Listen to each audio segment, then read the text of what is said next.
Ah. Bonjour, je m'appelle Raoul, je habite ici à Cusco, à 3400 mètres d'altitude.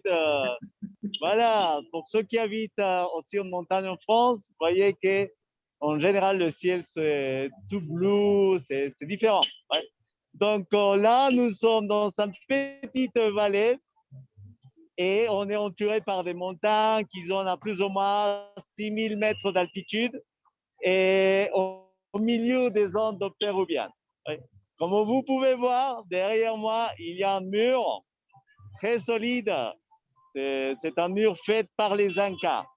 Les Incas sont très connus pour la construction en pierre des blocs géantes qui pèsent plus de 100 tonnes, des petites pierres bien ajustées et des styles différents. Mais celle-ci, c'est un style moyen, mais qui se sont servis justement des pierres andésites pour ajuster entre eux sans avoir des espaces entre les pierres. Comme ça, un aiguille, il ne peut pas rentrer. L'eau, il ne peut pas rentrer ni sortir non plus. Donc, cette solidité a donné la base pour la construction qu'après nos amis les Espagnols, ils vont construire des balcons, comme vous pouvez voir là-haut. Ça sont les balcons construits à l'époque coloniale entre les 17e, 18e, 19e siècle. Et après, ils ont construit aussi des endroits des églises. Comme vous pouvez voir derrière, ça c'est l'église de San Pedro ou San Pierre, qui est une église construite pour les gens qui vivaient ici, pour les autochtones. Ouais. Ils ont certaines pierres, des Incas, ils ont réutilisées pour construire les églises. C'est des sympas, ça c'est un mélange des cultures. Il y a les meilleurs syncrétismes des siècles, de plusieurs siècles de civilisation qui sont vécus ici à Cusco. Plus de 3000 ans de développement culturel à Cusco, en passant par les civilisations pré-Inca, qui vivaient plus ou moins en harmonie, les familles éparpillées, les civilisations Inca qui sont basées sa capitale ici à Cusco et qui l'ont appelé Cusco, le nombril du monde Inca, du monde andin. Et après, qui ont développé l'agriculture. Et c'est ça qu'on va voir tout à l'heure à l'intérieur du marché, la richesse de la domestication des plantes sur les Andes. Et après la période coloniale, qui nous ont fait la grande publicité au monde pour découvrir cet endroit, et que j'aime beaucoup cette phrase qui s'appelle « C'est pas le Pérou ».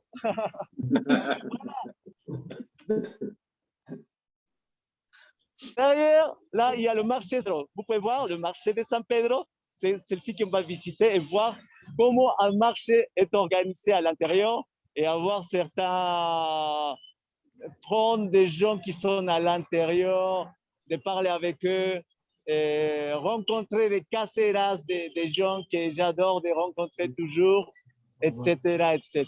Voilà. J'aime beaucoup que vous pouvez bien participer, poser des questions, lever la main. Et s'il te plaît, parlez un peu plus fort parce que je suis à l'extérieur. Mais si je rentre, il y a la musique, il y a les spectacles, il y a les bruits. S'il te plaît, il faut parler un peu plus fort pour moi. Donc, merci. Je passe à mon ami Edgar qui nous attend chez lui. Donc, à tout à l'heure. Bye.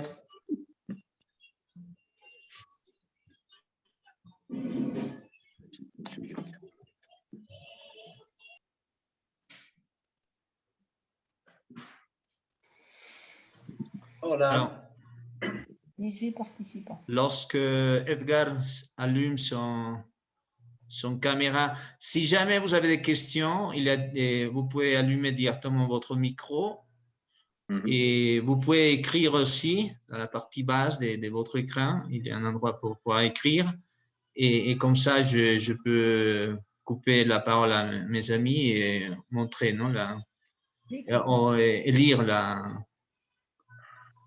la question.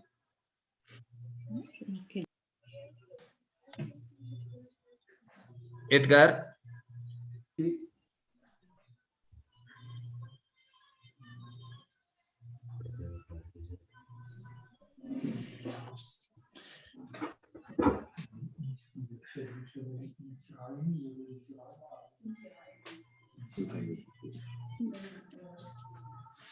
Edgar, on ne t'entend pas et on ne te voit pas. Et j'essaie d'allumer le vidéo, je ne sais pas pourquoi. Il y a quelque chose qui est sorti.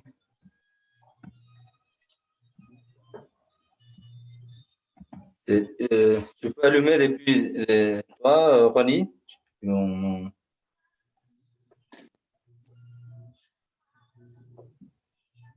On ne te voit tu peux pas. allumer?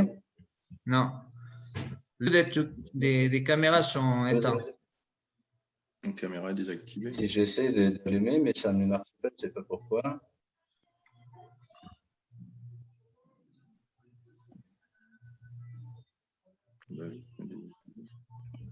Alors, sinon, on revient un moment avec Raoul, si tu es là, Raoul. Et après, on va voir avec Edgar qu'est-ce qui se passe avec son... Tu m'entends, Raoul?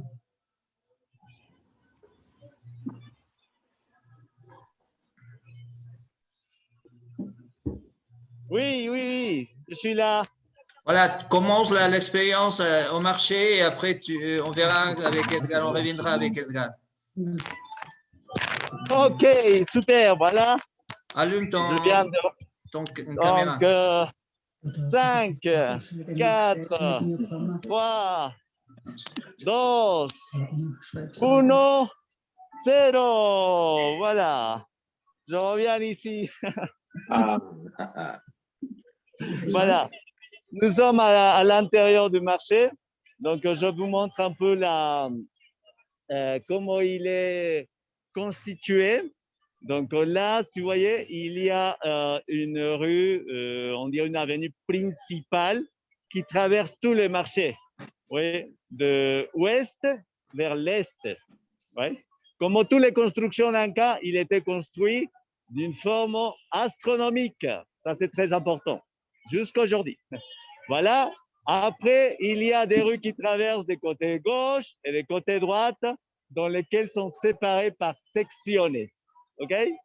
Voilà, donc moi, pour vous raconter un peu pourquoi je fais un peu la visite et j'aime beaucoup ce type d'endroits, c'est parce que quand j'étais petite, mon père, il travaillait dans les champs à la campagne, tout près de Machu Picchu. Il avait son champ des fruits. Donc, elle envoyait chaque semaine des produits, des bananes, des ananas et tout, à la ville à Cusco par le train, par le même train qui va vers Machu Picchu. Et après, ma mère et tous mes frères et mes sœurs, on recevait toutes ces marchandises, on les stockait à la maison, on séparait les vertes, les jaunes et tout. Et après, on devait les montrer dans un petit stand comme ici et vendre toute la semaine. J'accompagnais beaucoup à ma mère et j'ai appris beaucoup de comment ça marche un peu les marchés, comment les gens font les contacts, etc. Donc, c'était des moments pour moi super enrichissants. Ça prend beaucoup d'énergie de venir ici, de rencontrer des gens sympas que je vais vous présenter à tout le monde tout à l'heure. OK? Voilà, dans ces cas-là, on va faire un petit brindis. Ça veut dire on va tronquer avec une boisson. Oui, c'est la boisson qui s'appelle la chicha, oui, qui c'est fait à base de maïs. Voilà, on va s'approcher, suis-moi.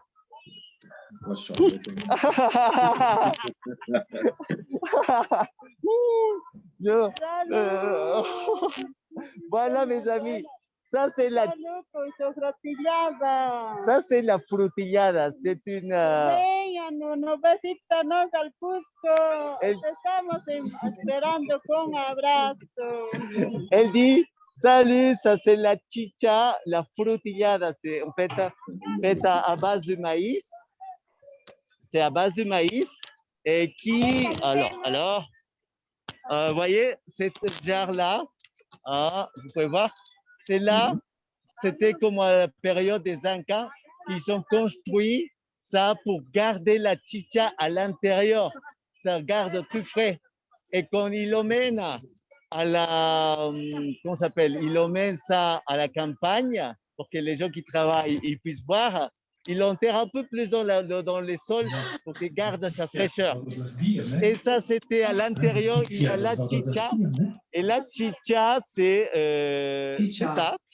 La chicha, c'est une boisson, oui, faite à base de maïs et fermenté et qui garde plus ou moins 1, 2, 3, jusqu'à maximum 4 degrés d'alcool. Et donc, avec ça, les gens, ils buvaient à l'époque que ça.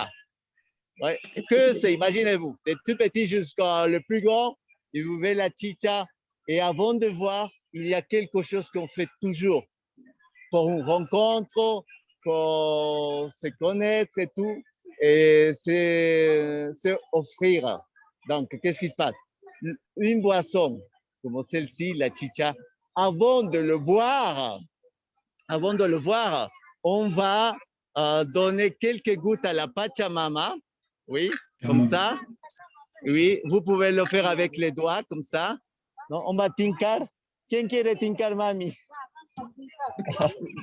On l'appelle tincar, ça veut dire de donner un peu ça vers le soleil, un peu au soleil, un peu vers les hautes montagnes de Cusco. Après, pour dire, par exemple, la Ushangate et le Salcantán, qui sont des montagnes enneigées, qui nous fait fondre la neige. Apu Sacsayhuamán, voilà que c'est l'Apu les plus importants ici. Et après, on berce un peu comme ça. C'est une forme très simple de remercier et d'avoir la gratitude avec la Pachamama qui nous offre tout ce qu'on a à boire et à manger. Ouais? Donc, comme ça, merci Pachamama. Et après, on fait comme on fait. Je vous apprends. Si vous voulez nous suivre, vous pouvez le faire. Donc, uno, arriba, abajo, al centro y adentro. Iglú, iglú, iglú. Je vais montrer vos images, je peux? Allez, Ahora sí, Johnny. Voilà, nuestros amigos, ellos están tomando pisco. Mira ahí.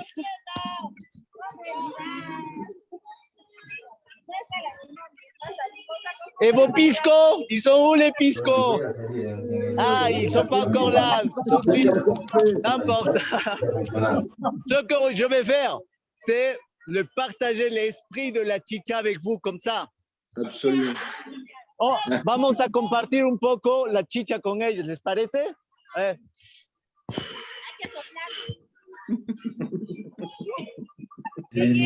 C'est bon?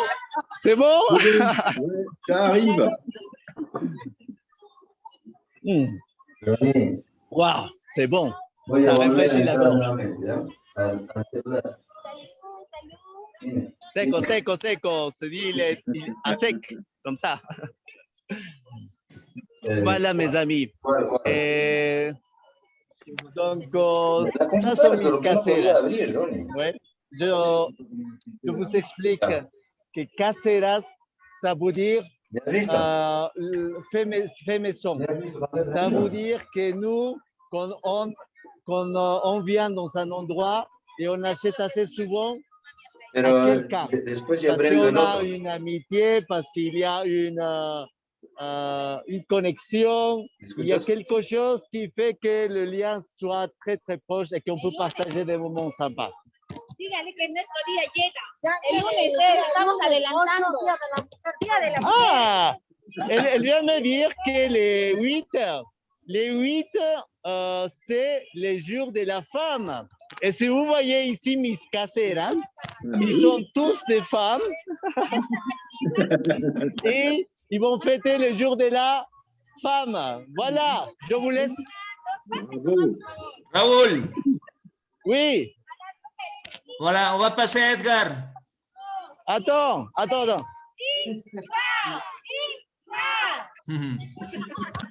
Ira, voilà. Avec ces petites Ira, je vous passe mon ami Edgar, comme ça, vous pouvez goûter un bon pisco.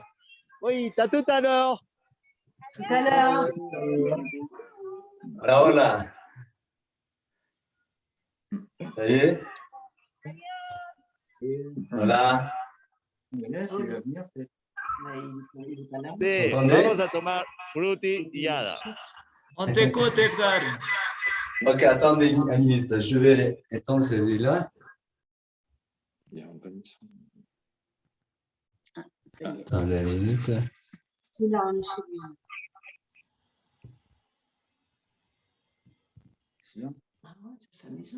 Ok. Vous entendez? Voilà. Oui. Ok.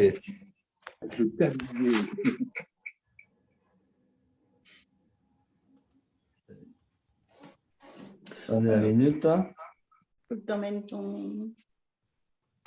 Ok. Alors, bonjour. Bonjour. Bien à la maison.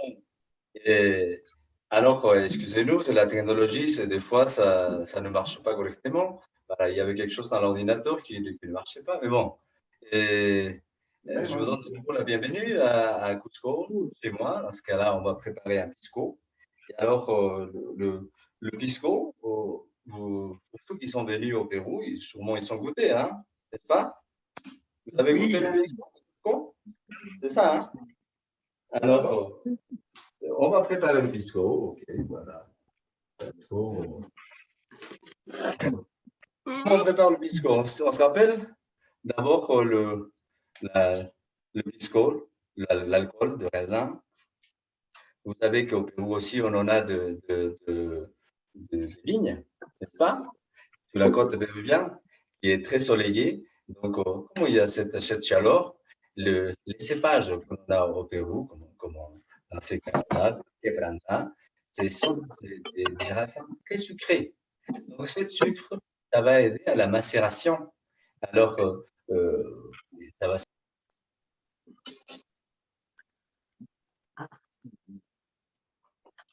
Tu micro, Edgar, tu micro.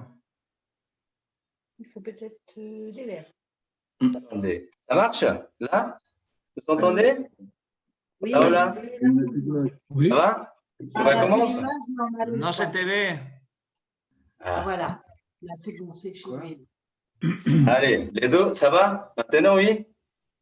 Vous voyez aussi la bouteille, non? Ça y est? Oui, c'est là. Voilà. Je recommence, je disais, le pisco, la bouteille du pisco, excellent. Le pisco, c'est un alcool typique de Pérou. Voilà. On cultive des vignes sur la côte péruvienne où il y a beaucoup de soleil. Donc, cette soleil, ça fait que cette cépage, comme celui-là, le quebranta, vous le voyez. Alors, la quebranta, c'est un raisin très sucré, donc qui permet de macérer. Et cette macération, plus tard, ça va distiller. Par exemple, celui-là, c'est 42 degrés, cet alcool. À base de ça, on va préparer le pisco. Ça va? L'autre ingrédient important, c'est le citron. Edgar, Si. il y a une question. Oui. Et Peggy demande quel alcool peut remplacer le pisco en France. Ah, merci Ronnie. Alors, on peut préparer avec du rhum blanc, on peut préparer avec ce que vous avez, l'eau de vie, voilà, que vous avez de là-bas. Donc, tous les alcools, on peut le préparer avec tous les alcools blancs, on va dire, on peut préparer avec le pisco. Ça va? Ça répond? Allez, donc je disais, le citron de Pérou sont petits comme ça, mais ils sont très acides, donc qui va aider à la préparation. Et après, le sirop de canne et cet petit ingrédient, amargo, c'est un, comment on dit, concentration des herbes aromatiques et tout ça. Dans les années 1800 a été inventé pour un médecin qui travaillait en Venezuela. Et la ville où ils sont créés, ça s'appelait Angostura. C'est pour ça le nom là. Alors, à l'époque, quand ils sont inventés, c'était pour soigner la choléra. pour soigner les ventres, en fait. Et alors, plus tard, dans nos époques, ils sont introduits pour la préparation des cocktails. Et alors, parce qu'il y a un goût spécial qui va relever les goûts de pisco. On va préparer alors? Alors, qui vont préparer avec moi en fait? Ah, ça y est, Gilles, il va préparer. Très bien. Alors, on va commencer avec le glaçon. Ça dépend de la taille des glaçons que vous avez. Dans ces cas-là, regardez, il y a des glaçons. Je vais mettre 6 petits glaçons parce que je vais préparer juste en portion. Ben, si vous voulez préparer pour 2, pour 3, juste pour 5 et 6. Voilà. Donc, déjà là, et on commence avec le pisco. Alors, la mesure pour le pisco, c'est très simple dans ce cas-là où il y a un petit professionnel. Mais alors, à la maison, si vous n'avez pas ça, onça. La onça, en fait, c'est un mesure américain. Alors, onça, qu'est-ce que ça donne? 30 millilitres par ça. Alors, qu'est-ce que vous pouvez utiliser autre chose pour mesurer? Vous pouvez mesurer un verre ou autre chose. Simplement, vous allez doser. Voilà. Par exemple, on va utiliser cette fois-là, pour une seule personne, on va doser 3 de pisco d'abord. Voilà. 3 onces de pisco. 1, 2, 3. Ça va? Allez. Après, on va mettre le sirop de canne, qui est juste le sucre, en fait. Vous pouvez remplacer ça avec du sucre. Juste une dans ces cas-là. Regardez, hein. Une. Ça va? Gilles qui prépare, c'est bien. Et une de citron. Alors, on va montrer le citron parce que, alors, pour préparer, ici, nous, on a des... Regarde, je vais couper le citron. Je ne sais pas si vous voyez. Je vais couper pour la moitié, regarde. Comme ça. Vous voyez? Et une pressoir, pardon, il est là. Regarde, c'est un petit instrument là. On met comme ça. Et voilà. On va. J'avais déjà pressé un peu, juste pour la démonstration. Hein.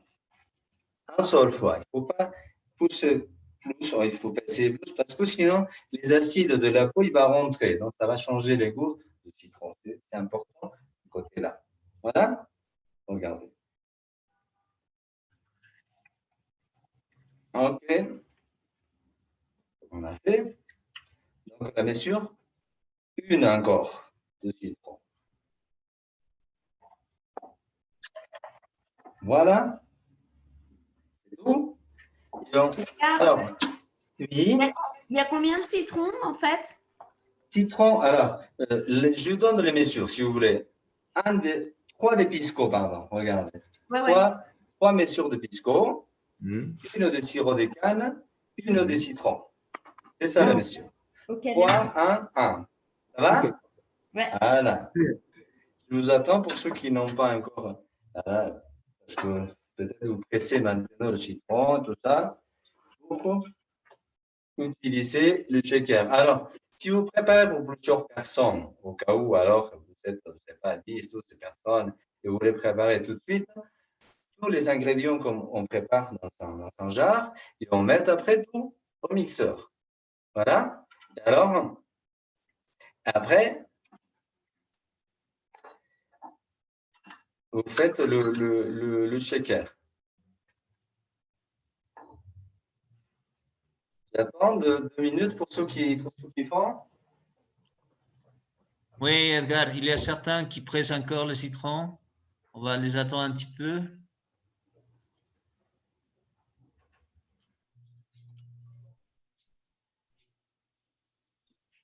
Et Edgar ou Ronnie, la mesure du blanc d'œuf, c'est 1 aussi, hein, c'est bien ça? Oui. Alors, je répète un peu pour ceux qui prennent des notes. C'est facile, c'est 3, 1, 1, 1. D'accord? 3 mesures de pisco ou de rhum blanc, si vous ne trouvez pas. Paul l'a déjà dit, on peut trouver du pisco chez certains cavistes en France. Et une mesure de sirop de canne, ça on le trouve facilement. Une mesure des jus de citron. Alors après, ça dépend, c'est pour ça qu'on ne dit pas la quantité des citrons. Ça pourrait être 10 s'ils n'ont pas beaucoup de jus, ou 3 s'ils ont beaucoup. L'idée, c'est que ça soit la même mesure, une mesure. Excuse-moi, c'est pour une personne, la recette là que tu donnes. C'est pour ça que je dis, non, une mesure. Si vous utilisez, par exemple, un doseur en once, vous utilisez une demi-once pour une personne, 12 onces pour 2 personnes. Voilà. Donc, mais ça, c'est toujours la même mesure. Ce qui manquait. Et le blanc d'œuf, pareil, non? Une mesure de blanc d'œuf. Ce qui manquait, l'œuf, regarde. Notre technique pour faire le blanc d'œuf. Il manquait juste une dose, pareil. Vous voyez? Et pas. Voilà. Donc, on va mettre le blanc d'œuf aussi. Ça y est. Ça y est, vous êtes prêts pour le shaker?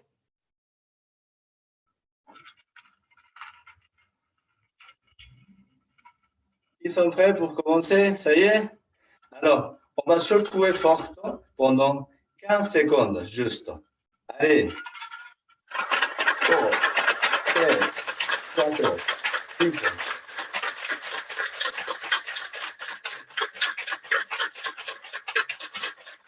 Voilà. Ça va?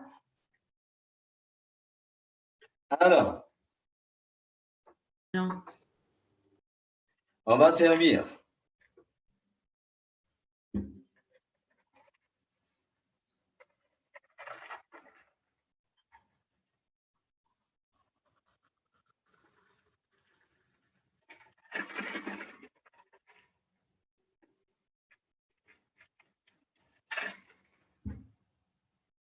Le dernier détail, c'est mettre le amargo d'angostura, cette petite bouteille, juste 2 gouttes, qui va relever les goûts.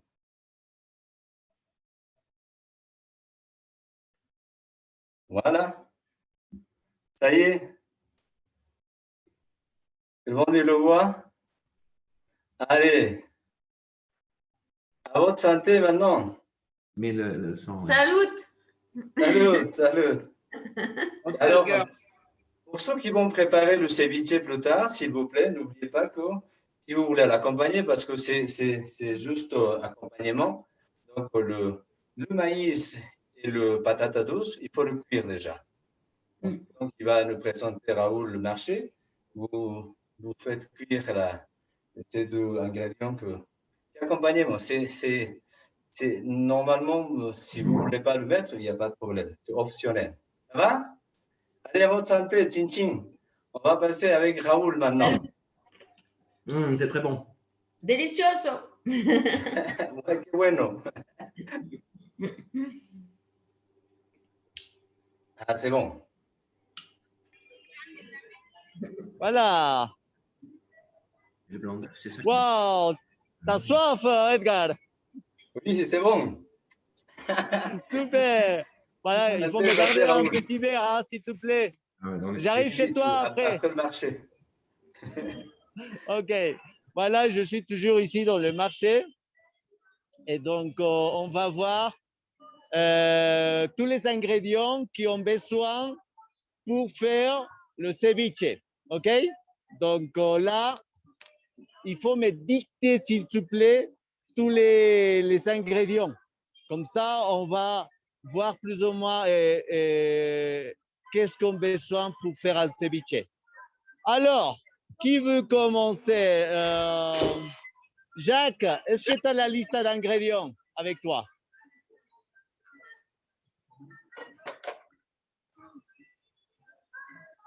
Jacques. Le micro, Jacques. Oui, bonjour, bonjour. Oui, je ne l'ai pas. Salut Jacques. Salut. Et Christine te dit bonjour aussi. Salut Raoul. Salut Christine. Merci d'être là. Super sympa de vous revoir.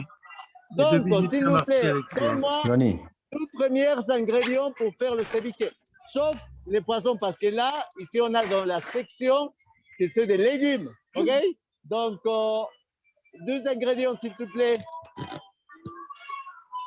Le poisson blanc. Yo te pido, mami. Yo te pido, sácalo nomás. Pardon? Il y a le poisson blanc, il me semble. Oui, à part le poisson, d'autres ingrédients que tu as préparés.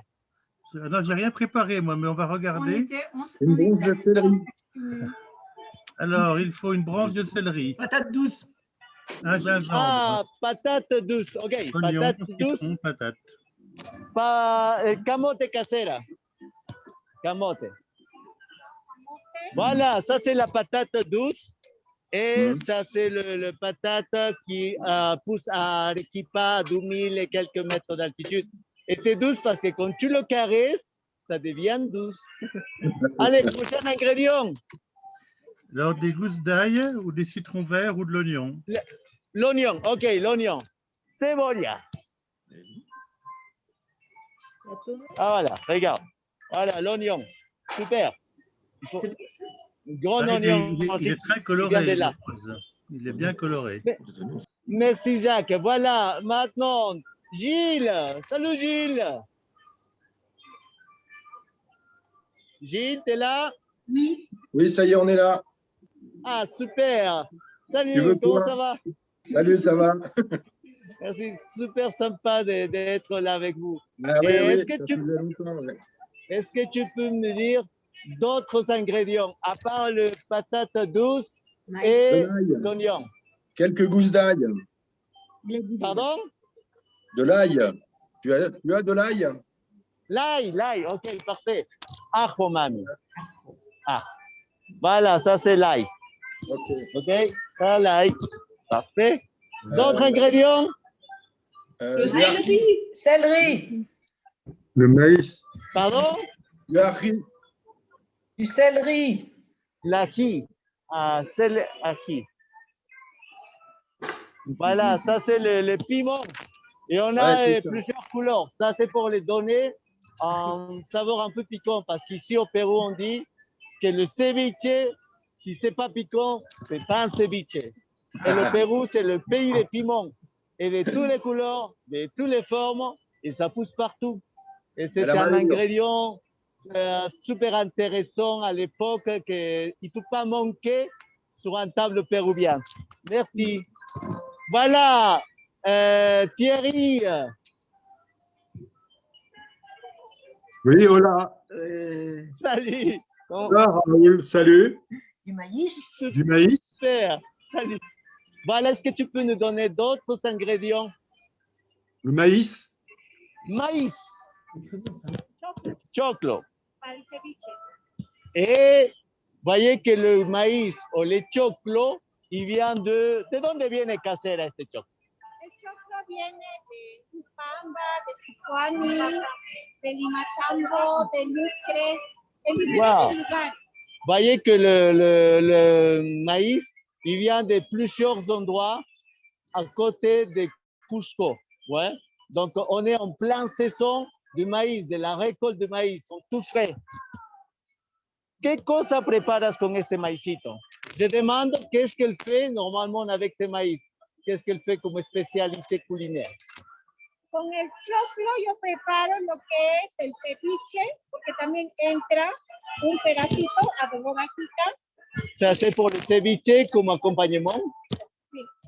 También se hace moliendo o licuando todo el maíz, una sopa de choclo. On peut faire, si on passe au mixeur, on peut faire une petite crème au maïs. También se utiliza en seco para hacer tostado y se come como cancho. Si on le fait sécher au soleil pendant quelques semaines, on peut le faire griller et on peut manger comme ça, comme des popcorn, plus ou moins. También se come solito con el queso, acompañado con queso, y también se utiliza para diferentes tipos, para comidas, para sopas.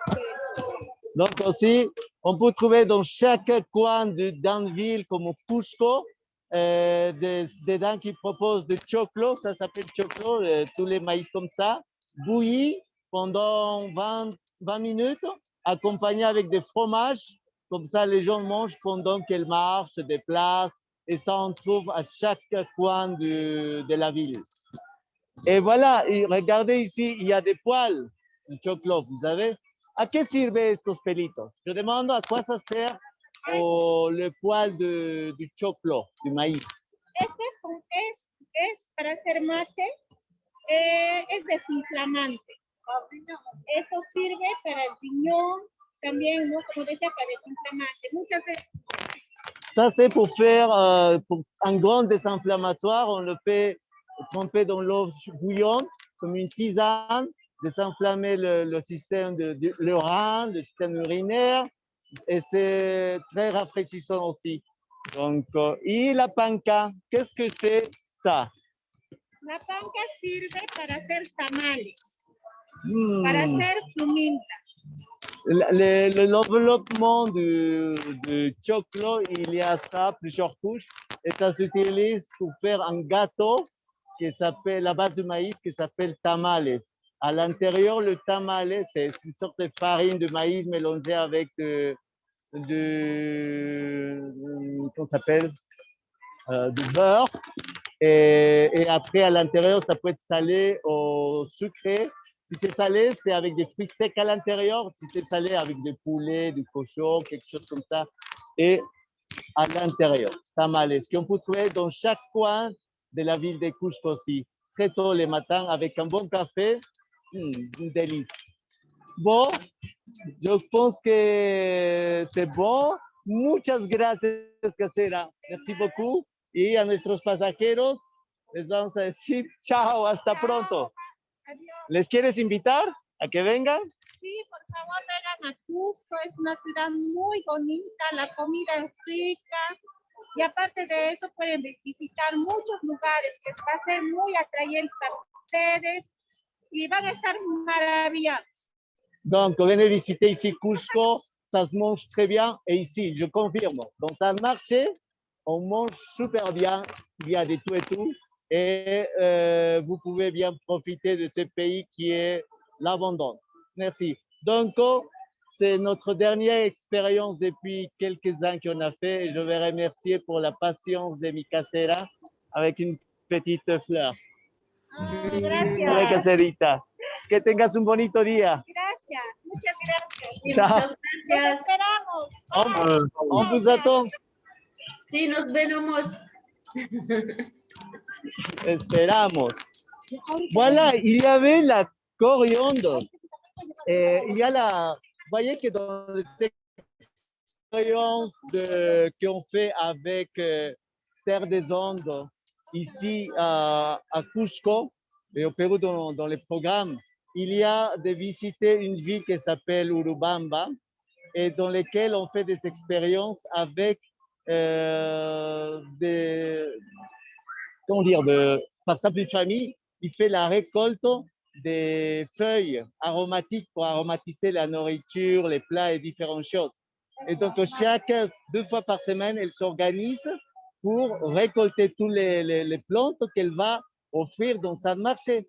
Et donc, les gens qui viennent visiter, de faire ces voyages, ils vont faire la récolte de toutes ces petites feuilles dans les champs de la dame. Et ça, c'est une expérience. Et donc, voilà, cette expérience, on l'appelle l'expérience de la asnapa. Qu'est-ce que c'est ça? Regarde la asnapa. Tiene un sabor más rico cada uno, diferentes son orégano, perejil, huacata y hierbabuena. La hierbabuena sirve para hacer el chicharrón. Alors, con donc, cebolla. elle dit que la snapa, c'est ces petits tas de feuilles. Il y a plusieurs feuilles. Là, on l'appelle la snapa, que ça veut dire que ça sent fort. Parce qu'il y a plusieurs herbes. Elle vient de dire, là, par exemple, ça s'appelle huacatay, que c'est un plante très endémique d'ici, de Cusco.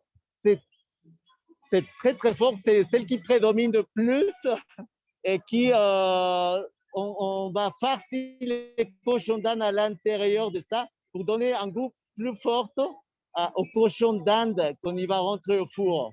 Donc, si vous voulez, on peut vous envoyer la recette. Ah, ciao, ciao. El culantro es para hacer un seco. Alors, ¿cuál es el culandris? Après, il y a le cilantro. Este es el cilantro. Le cilantro, c'est Es para cela. hacer un seco, arroz con pollo. Pour faire un seco de cordero, c'est une Seco de spécialité pollo de también. mouton. C'est le seco de poulet. Donc, le cilantro, ça va presque dans toutes les nourritures. Rico olor tiene eso. Et Es rico. ça sent beaucoup plus doux. Là, c'est très fort. ¿Qué más tiene? El orégano es para la tos. Ah, l'origan, qu'elle dit que c'est bon pour la toux. Donc, si vous commencez à Es bueno. un peu d'origan dans la nourriture et une petite boisson aussi. Super, n'est-ce pas? Et là, ça c'est pour le hierbabuena. ¿Cómo s'appelle ça, Pisco también hierbabuena? para hacer pisco. Para también. hacer pisco, ¿no? Claro, Para para hacer- hacer pisco. C'est la hierbabuena, comment on dit là? La menthe. La menthe, c'est comme digestif et aussi ça peut servir pour accompagner certains plats comme les chicharrones, par exemple, Para hacer trago les también. frites, et pour faire des cocktails aussi, dit la dame. Ah, Claro. n'est-ce pas? Ah, Et para ça, hacer c'est la trago. snappa. Tout un bouquet de feuilles avec plein d'odeurs. Claro. Ah, super. Donc, ¿cuánto está esto, mami? Un sol, Et ça coûte un sol. Un sol, ça veut dire todo completo. un quart d'un euro. N'est-ce pas? Pour toute la semaine, ça va le coup. Est-ce que vous avez des plantes chez vous que vous pouvez consommer comme ça en France, dans lesquelles vous faites votre achat? Céline, tu peux nous dire si tu as des feuilles comme ça chez toi qu'on peut trouver? Oui, l'origan, la menthe, la coriandre, oui. Ouais. Le basilic. El basilico. Oui, c'est ça. Le basilic. Ah, nous, oui, tu as raison, la basilic. Oui, c'est ça. Nous, on a, ¿cómo se s'appelle la basilic? Eso que se pone en las ensaladas hoja entera nomás. Ah, la basilic, j'ai oublié le nom de la basilic en espagnol. Voilà, mais aussi on utilise. Bon, on va remercier la dame. Muchas gracias, mami, para que decores tu bouquet. Gracias. Gracias, Queremos chao. que nos visite, que venga acá al Cusco, On est- para que vaya de paseo a Machu Picchu, a Sacsayhuamán, a los 7 colores también. Oh, Es bonito. on vous invite pour venir Claro, à Cusco, Carmen San Pedro, visiter le marché San Pedro, Machu Picchu, la montagne des couleurs et tout profitez bien de Cusco. Colombia es bonito, exacto. Voilà. Ciao, Catera. Chao. Voilà, mes amis. Acá la comida muy cara. Voilà, je vais vous montrer un espace dans lequel aussi on fait un peu de, vous voyez, une section, on a partie, il y a tout est sec, de maïs, des haricots, du riz, des quinoa. Il est là, la quinoa royale, les Antilles, maïs et tout. Mais il y a un produit qui est super intéressant, qu'il était domestiqué dans les Andes péruviennes, plus précisément la à presque 4000 mètres d'altitude, assez haut. Donc, vous imaginez, et que c'est les produits les plus répandus au monde. Vous avez de quels produits je parle? Peut-être, Christelle, tu peux savoir de ce que je parle? Le riz ou... Non. Le quoi? Le produit le plus répandu au monde. Qui était domestiqué ici sur les plateaux péruviens. Je te donne d'autres détails. Les gens aiment beaucoup ça accompagner, et surtout en Belgique, ils utilisent beaucoup ça pour faire... Les quoi? Les patates, les pommes de terre. Voilà, la pomme de terre. Mais il faut savoir que la pomme de terre, la moraya, c'est un produit voilà, qui a été domestiqué, la patate. Mais là, la moraya, ça fait partie après d'avoir domestiqué les patates il y a plus de 4000 ans, ils se sont dit, mais s'il y a des sécheresses au Pérou, des fois tous les 10 ans, 15 ans, plus ou moins à l'époque, comment on va faire avec toute la production? Comment on peut garder ces productions importantes? Et ils ont commencé à penser, à réfléchir. On va déshydrater, lyophilisser les patates et on va le conserver comme ça des années et des années. Et ça, c'est la moraya, par exemple. Il y a d'autres variétés qui s'appellent le chuño. Tous les deux, on peut le conserver des années en plus. Et les archéologues, ils ont trouvé des endroits dans lesquels les Incas ils ont gardé toute sa production-là et il était intact. Intact. Donc, ça veut dire que ça ne marche pas que pour plusieurs générations, si tu veux. Gracias, Mami. Gracias. Voilà. Si on parle un peu de la patate, vous savez combien de variétés on peut trouver au Pérou? Alors,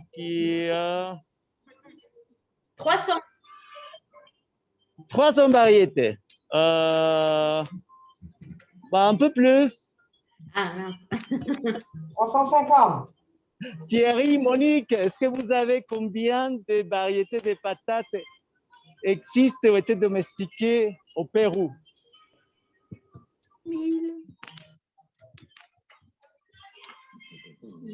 C'est énorme. Nous ne savons pas, mais ça doit être énorme. En France, on a Oui. une variété. Catherine, c'est ça.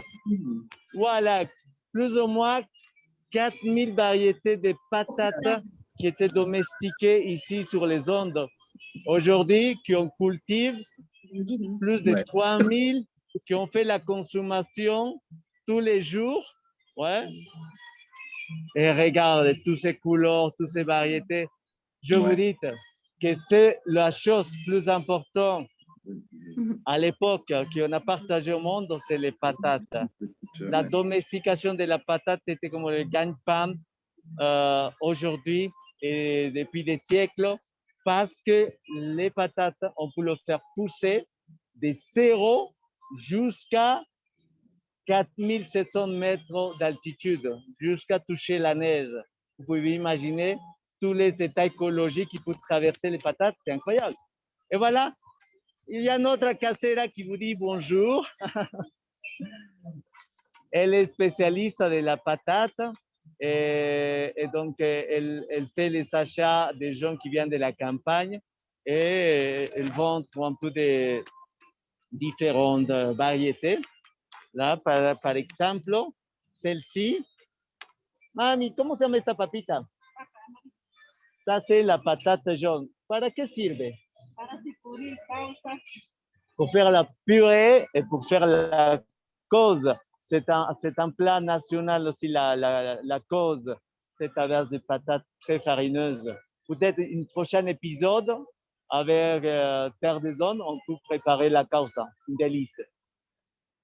¿Esto cómo se llama? Ça, c'est la patate péruvienne. Voilà, ouais, regardez, rouge et jaune, plus ou moins comme le drapeau du Pérou, rouge et blanc. Ici, c'est rouge et jaune. Voilà, la patate péruvienne. Estito, mami?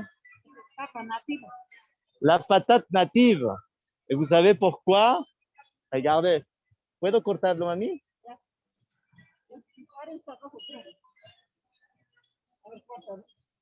¿Cuálcito, mira? A ver, ¿cuálcito? On va couper la patate et on va voir qu'est-ce qu'il y a des surprises à l'intérieur. Qu'est-ce que vous dites? C'est des couleurs jaunes, blanches. On va voir.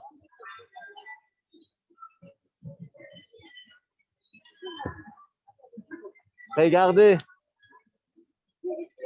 les couleurs de la patate à l'intérieur. Et ça, c'est pour ça qu'on appelle native. Et il y a des patates natives qui à l'intérieur, ils sont plein de couleurs, comme les fleurs sont jaunes, sont oranges, sont violettes, sont bleues et tout et tout. Ça, c'est un produit qui pousse qu'en grande altitude, mais dans des fermes très petites aussi, familiales. Okay? Est-ce que vous connaissez des expressions avec la patate? Oui. Dis-nous, Allez-y. qu'est-ce qu'on cuisine avec la pomme de terre que tu viens de présenter? Qu'est-ce qu'on fait avec ça? Mami, ¿qué Oui. plato podemos hacer con esta papita? La dame dit qu'on peut faire un plat qui s'appelle soltero, ça veut dire célibataire. Je ne sais pas pourquoi elle a dit. OK? Donc, célibataire et que on fait le petit carré et après, on va faire des frites et on va accompagner avec des salades parce qu'ici, il y a beaucoup de, comme vous avez vu, des plantes, etc. On fait des salades et après accompagné avec la peau de cochon. Et ça, tout mélangé, on appelle solterito.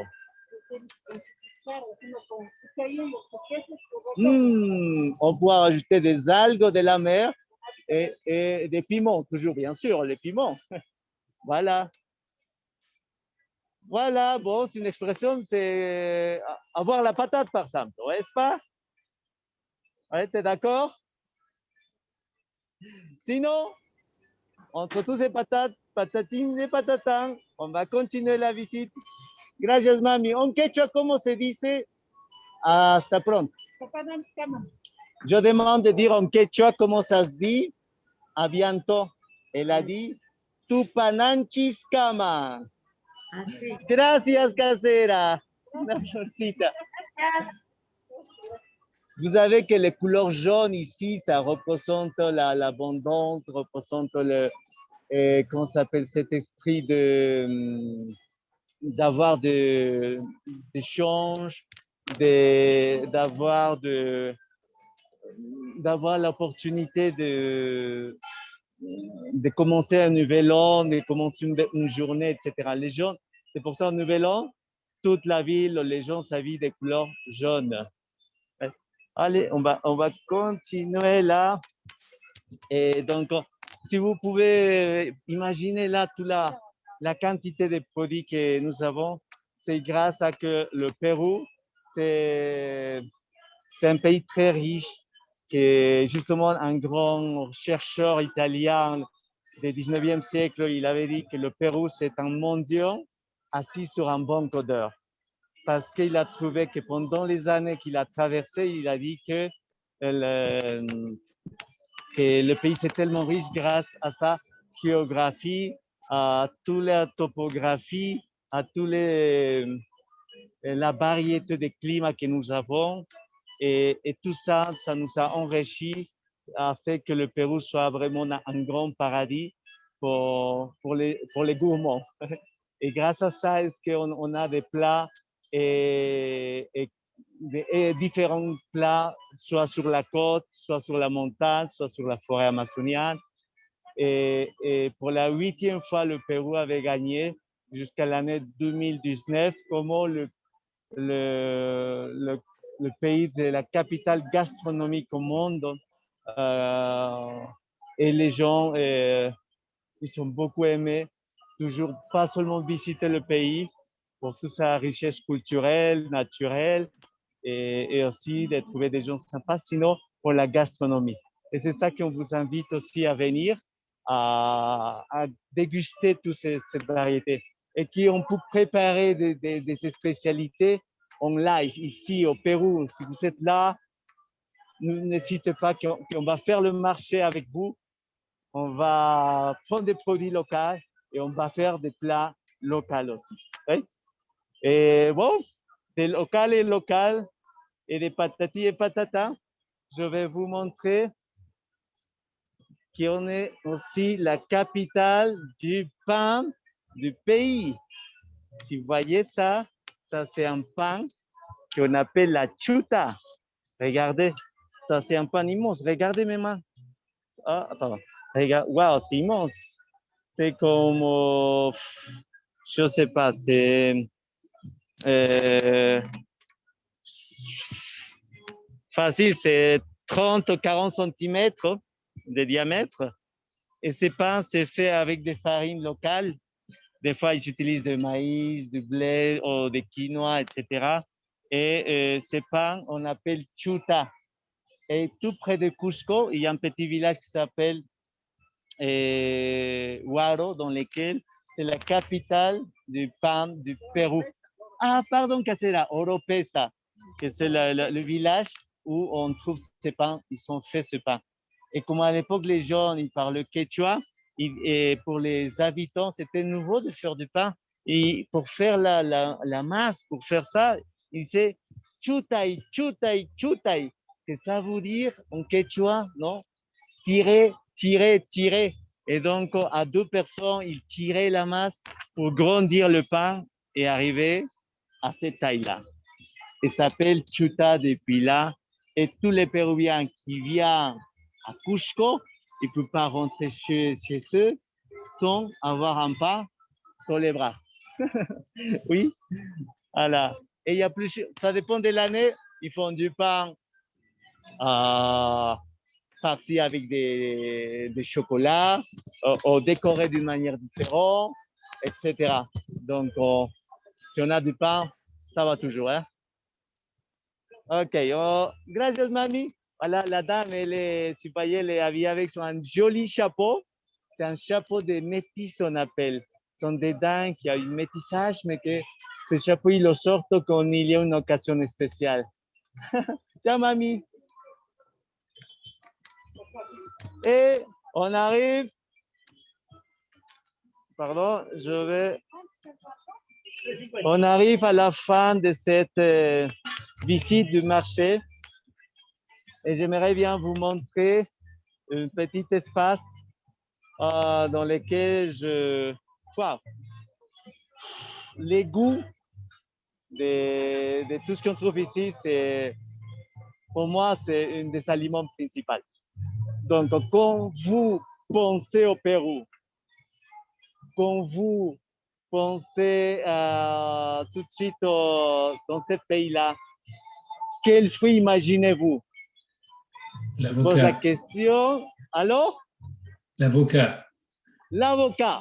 Et tu as raison, l'avocat, c'est un produit qu'on a pas mal ici. Et qu'on trouve ici. Attends, je vais vous montrer. Pardon. Voilà, l'avocat. C'est là. Ils sont très doux.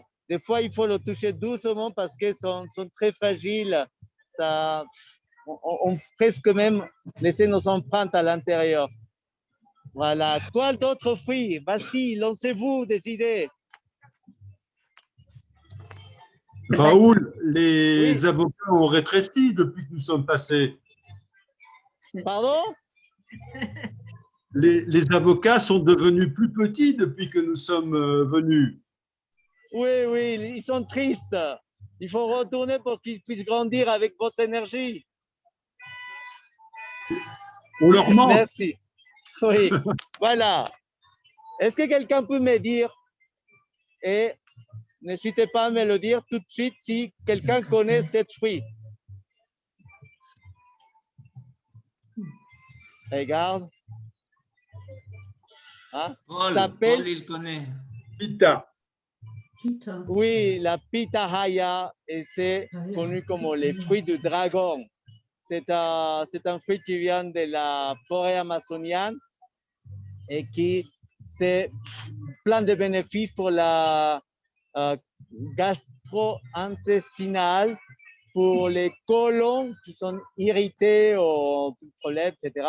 Moi, j'ai essayé et ça marche super, c'est super efficace. Mais il y a la jaune, il y a la rouge. Casera, buenos días. ¿Me lo podrías abrir una? Je demande si elle peut ouvrir une pour voir comment ça se donne à l'intérieur. Qu'est-ce qu'il y a à l'intérieur? Et pensez-vous à cette question. C'est quel fruit qui est connu comme la reine des fruits? Oui, tout à l'heure, il faut répondre à cette question. C'est quoi la reine des fruits qui est connue depuis l'époque coloniale? Ça veut dire il y a 4 siècles plus ou moins. Waouh, regarde ces couleurs très fortes, ça.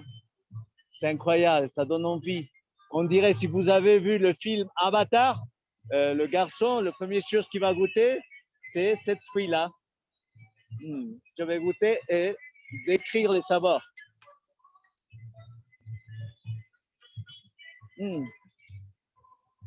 C'est très doux. Il arrive à la bouche et tout de suite, il disparaît. Très juteux. Il y a des petits pépins qu'on ne le sent même pas. Et il n'y a pas d'odeur. Mais les couleurs, c'est fort là. Vous pouvez voir de tout près, justement. Regardez. Mais l'intérieur. Waouh! Wow. Donc, on va goûter une autre fruit. Et voilà, ici, il y a, par exemple, la lucma. C'est un fruit qui pousse sur la forêt amazonienne. Ouais. À l'intérieur de cette fruit, il y a la pulpe qui est très farineuse. Pour ceux qui ont visité le Pérou, quel fruit vous reconnaissez ou que vous avez goûté au Pérou? La banane. La quoi? La banane. La banane, oui. Là-bas, Les ils sont petites là, les bananes. bananes. Oui, oui. D'autres fruits? Le blanc rayé à côté des grenades, Raoul. Les grenades. La grenade, Celle-ci? là. Là, À côté oui, des c'est, grenades. on dirait la famille de grenades, mais plutôt de la fruit de la passion. Et Ouais. ça, c'est la granadilla. Et à l'intérieur, on va voir à l'intérieur. Je ne vais pas décrire. mais Raoul, ça, oui. quel était le nom de ce fruit violet que tu as goûté? Regarde, ça c'est pareil que le fruit du dragon. Oui. Ce sont des cousanes. Cousanes. Ça c'est les rouges et ça c'est les jaunes.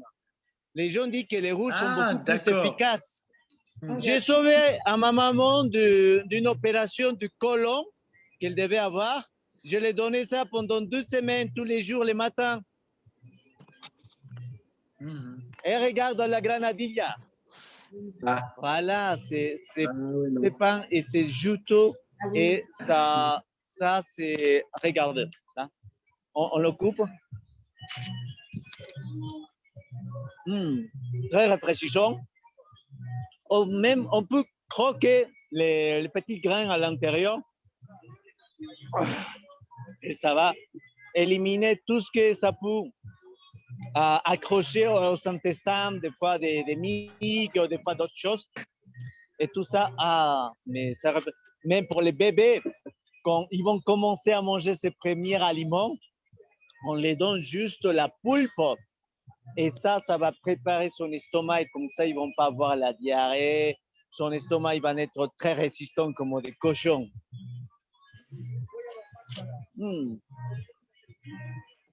Super. Et il y a un fruit. Mami, ¿qué fruta a usted le gusta? Je demande à la dame quel fruit il aime. La chirimoya. Elle aime bien la chirimoya. ¿Por qué te gusta la chirimoya? Pourquoi tu aimes la chirimoya? C'est un fruit typique de Cusco, c'est très délicieux. ¿Puede probarlo? Je demandais s'il voulait goûter. Et chirimoya, ça veut dire les fruits ou la tête froide.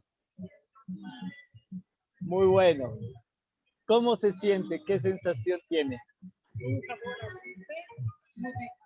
Un sabor à dulce muy rico. C'est un saveur sucré, très doux. Et il y a un pépin aussi à l'intérieur, tout blanc. Super. Imaginez-vous, au Pérou, plus de 650 fruits exotiques que vous pouvez goûter là pendant toute l'année presque. Oui, donc c'est un pays de contrastes, c'est un pays de foire. Il y a les variétés, oui. Est-ce que vous avez la réponse? C'est quoi les fruits qu'on appelle la reine des fruits? En France, je dirais que c'est la pomme, mais au Pérou, je ne sais pas. La pomme, non. Le raisin, non plus. D'autres, vas-y. Banana. La granada, non. L'orange. Non plus. L'ananas. L'ananas. Oui. Pásame la piña. La piña, sí. Ah, Bien fait. Ah, c'est la pigna. Je ne sais pas pourquoi, mais ça ressemble à une couronne pardon, du roi. Et c'est aussi parce que quand les fruits sont partis d'ici avec les bateaux, à l'époque, les seuls fruits qui est arrivé bien conservé comme ça, c'était l'ananas. Et c'est pour ça que le roi a dit, waouh, ça c'est les rois de tous les fruits. Ouais. Donc avec ces jolis fruits, je vous dis à tout à l'heure. Et je passe les vidéos et la parole à Edguitar, qui est prêt à faire le ceviche. Allez-y, à toutes. Hola, hola. Gracias, mami. Ça marche le micro? Vous entendez? Hola, hola. Oui, parfait. Excellent, merci Vasco. Alors, finalement, ça marche la technologie. Alors, comme vous le voyez maintenant, la table est prête pour préparer notre repas traditionnel. En fait, le plat traditionnel, on va dire, de Pérou, le plus connu si on parle de Pérou, et on parle de ceviche.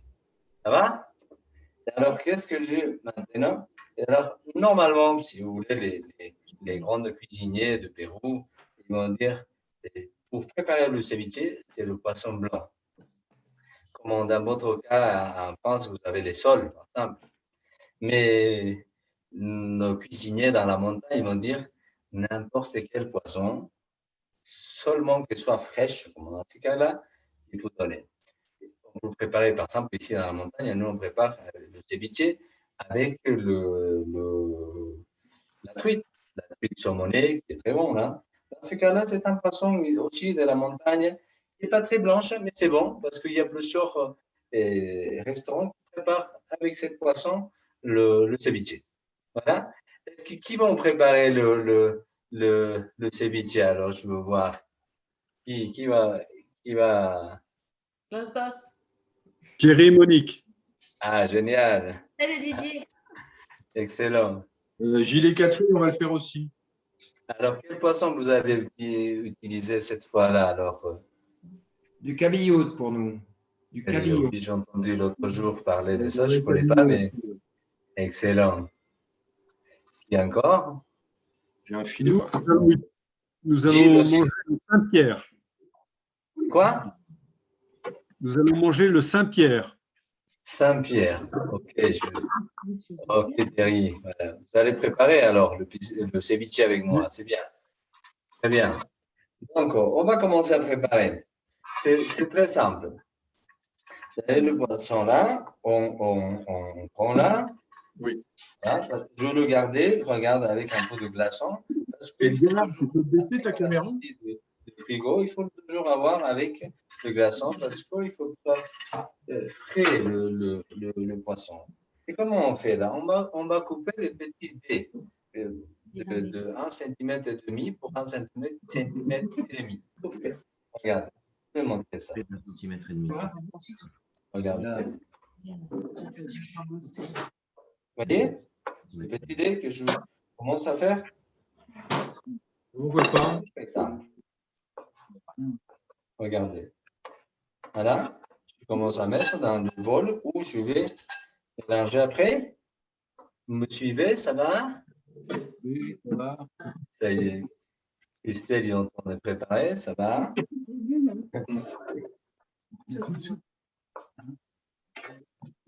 Tu coupes tes morceaux tout fins? Si, il n'y a pas de problème. Alors, il y a un plat qu'on appelle tiradito. Dans ces cas-là, le poisson, là, il est vraiment fin. Hein. Le morceau, il faut le sentir. Hein. Donc, ils ne sont pas très fins, les morceaux. Là. Mais bon, il n'y a pas un standard. Vous allez trouver toutes les recettes de ceviche sûrement. Mais il n'y a aucun qui dit un taille exact. Donc, on donne un moyen, hein? 1,5 cm, c'est ça. Ça va donner une idée pour préparer le ceviche. Vous voyez les couleurs, dans ces cas-là, ce n'est pas un poisson blanc, mais regarde comment ça se voit. Les couleurs, vous le voyez? Mais non, le poisson est fraîche, ça va. est frais, pardon, et bien conservé, et qui est important pour le ceviche.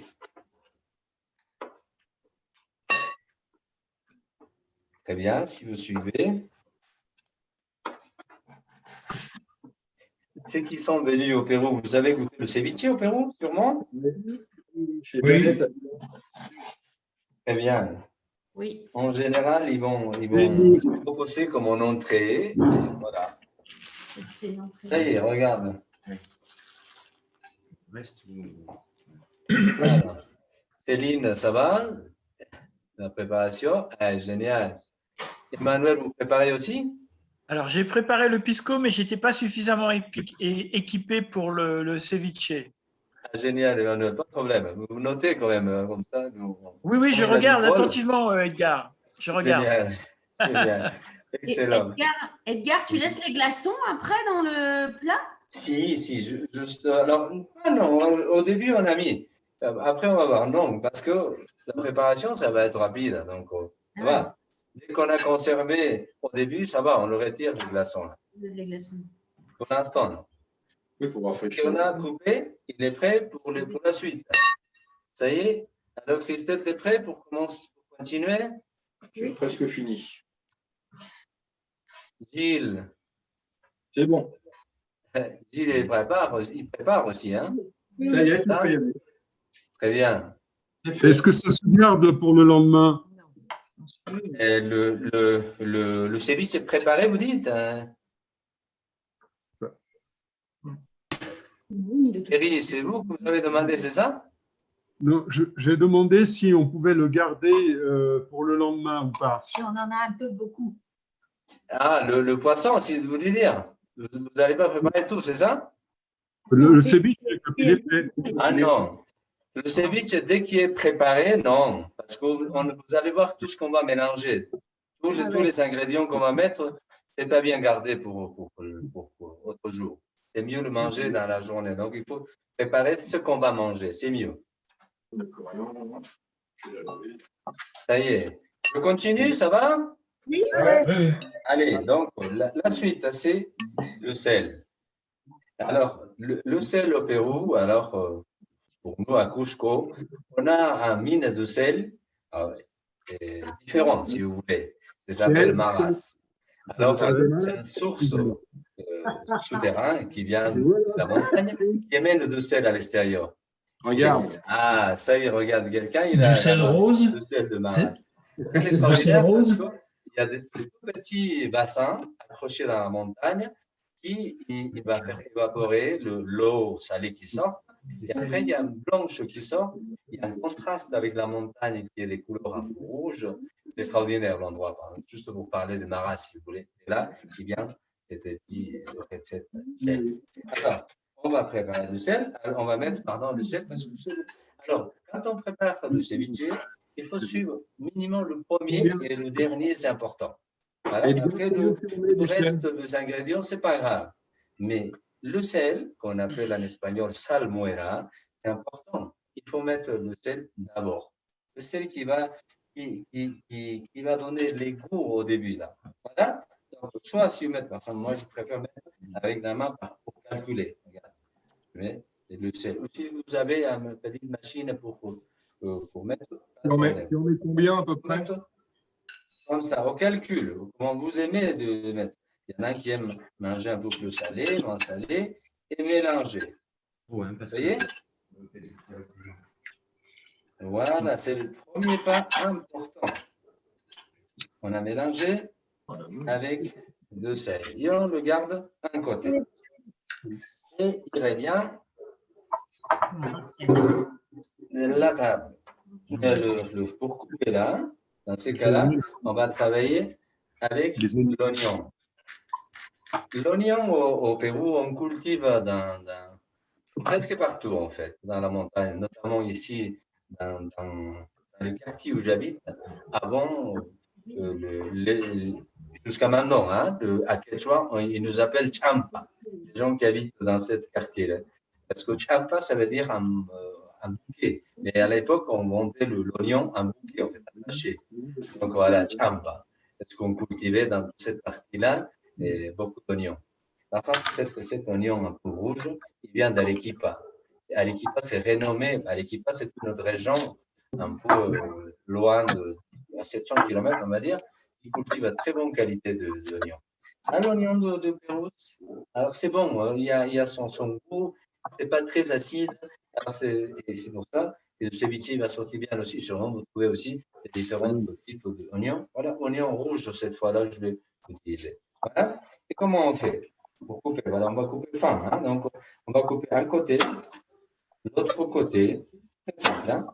Et après, on va couper un petit peu le premier parti là de l'oignon pour sortir la peau, comme on dit. Hein.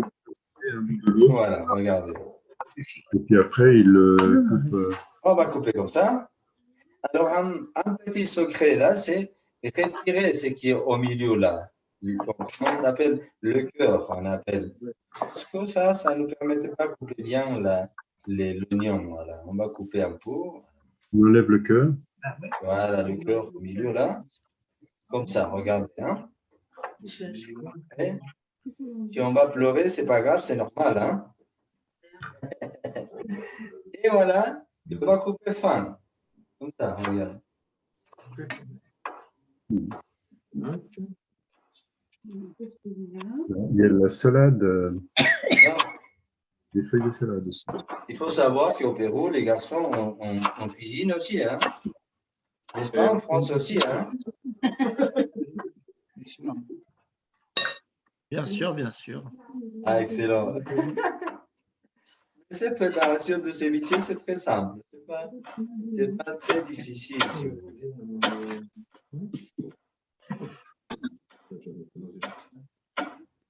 Ça y est. Edgar? Oui. Tu mets un oignon rouge entier pour 300 grammes de poisson à peu près? Voilà. Là, ça va dépendre de la taille de votre oignon. Hein. Moi, je calcule par rapport à la quantité. Regarde, 300 grammes là. Donc après, si vous avez un grand oignon, ça va pas. Vous calculez si vous voulez. Hein. C'est au calcul. Regarde regarde. Je pense que je vais rajouter un petit peu plus parce que sinon on verra pas trop un demi-oignon encore parce que c'était pas très grand pour l'oignon. Voilà. Voilà. Oui, mais moi j'en ai. Oui, d'accord. Voilà. Non. Calculez. Voilà. Là, mon chef. Toujours retirer le cœur. Oui, mais la 300 grammes. Allez. Un demi encore, hein? Pas très grande, mais l'oignon que j'avais choisi, c'est quoi là? Hein? C'est l'oignon rouge, hein, c'est vrai. La taille que vous allez choisir, c'est ça l'histoire.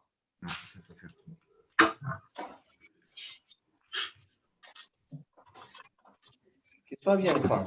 Hein, Dès qu'on avait fait ça, il faut le laver.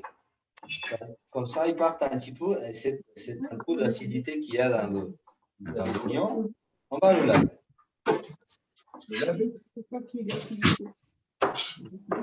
L'oignon, c'est partie de la préparation, mais il ne faut pas que l'oignon soit plus que le poisson, si vous voulez. C'est le calcul que vous en avez. Hein? Je vais laver. Il lave l'oignon. Pourquoi laver l'oignon? Avec l'eau. C'est trop vite.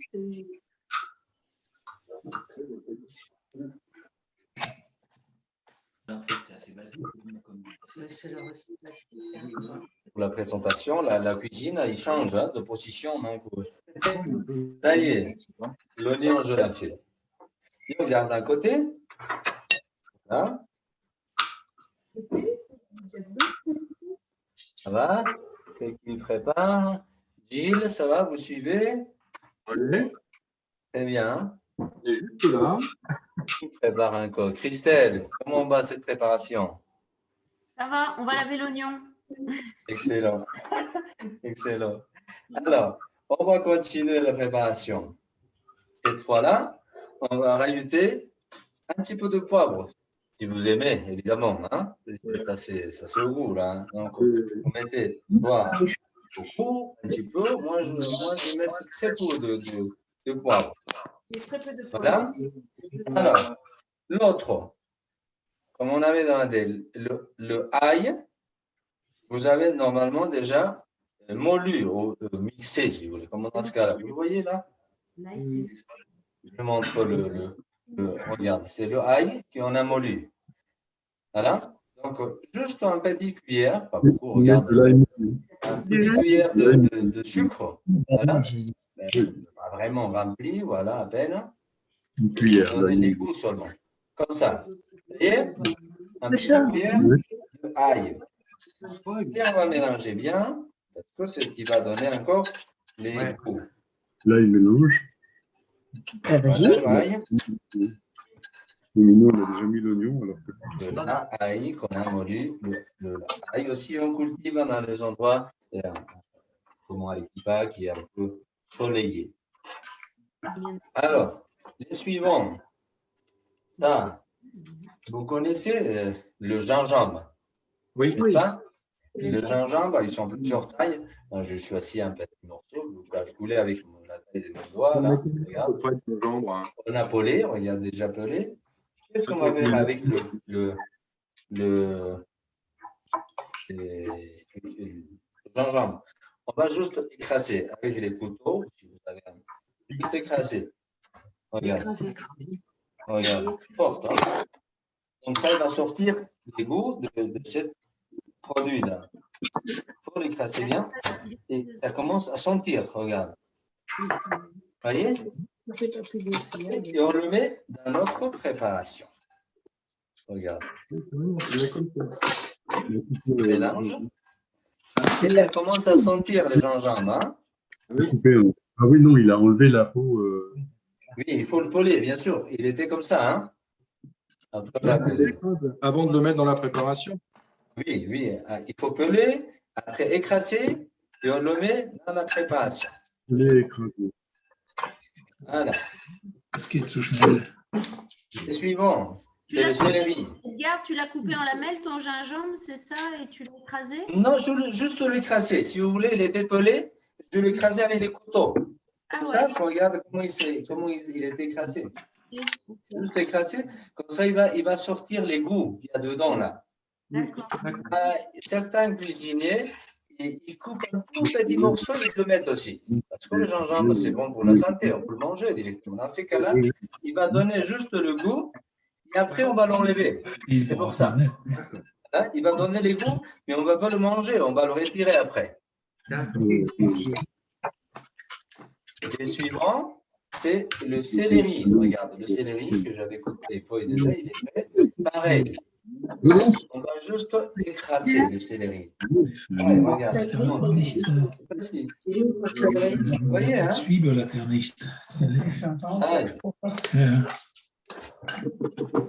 Passez. Voilà. C'est quoi ça? Deux petits morceaux, hein? Regarde, bien écrasé. Céleri. Céleri. Petits morceaux de céleri. Pareil, on mélange dedans. Okay. Un gros morceau. Voilà. Maintenant, important celui-là. Le piment. Ceux qui aiment, parce qu'au Pérou, on utilise beaucoup le piment là. Celui-là, c'est un piment très piquant là. On appelle limon. Ají on appelle en espagnol. Alors, très piquant. Donc, il faut mettre un petit morceau, si vous aimez évidemment. Comme au Mexique, par exemple, les gens ils aiment épicé. Au Pérou, juste sur la côte, à côté de la mer, les gens ils aiment manger très épicé. Par contre, les gens de la montagne, comme dans mon cas, où on ne mange pas très épicé. Voilà. Donc, on va couper un petit morceau. Voilà. Pour pouvoir couper très fin. Alors, s'ils sortent, comme dans ces cas-là, les graines et tout ça, il faut le sortir parce que sinon, ça peut être très fort. Tu as coupé très fin là en dernier? De quoi? Qu'est-ce que tu as coupé très fin là, le dernier ingrédient que tu as utilisé? Oui, il faut couper. Les petits morceaux, regardez. Vous le voyez? Vous voyez comment je coupe? On ne voit pas. Tu coupes quoi? Il est là, c'est un petit morceau que j'ai coupé. C'est le piment, là. Ah, le piment, d'accord. Le piment rouge, au fait, un piment fort. Hein. Limo, ça s'appelle. D'accord, je coupe. J'utilise un petit cuillère à côté parce que si je touche un moment avec mon doigt et après j'oublie et je me touche le visage, le nez, autre côté, ça va piquer fort. J'évite de toucher. Et regardez. Donc, je coupe tout petit morceau comme ça. Pas beaucoup, hein? Pas de problème. Après ça, on peut le mettre déjà dans notre préparation, comme j'avais dit. Il n'y a pas une règle exacte pour mettre les ingrédients. On commence avec le sel. Regarde, je mélange. Je commence à avoir des couleurs. Tout le monde y voit le ceviche, comment il prend du couleur et les goûts. Ah, ça commence à sentir. Et alors, la coriandre. Regardez. La coriandre, il va donner un goût extraordinaire aussi dans notre plat. Donc, il faut aussi couper un petit morceau. La coriandre. Allez, un petit peu comme ça, regarde.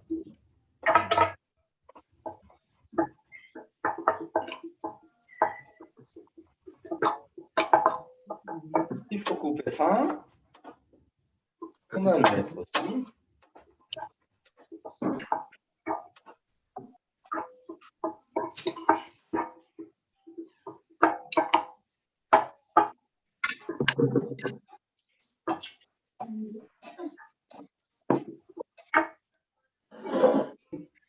Et on le met aussi, c'est pareil. Et on mélange, regarde. Ça y est. C'est bon.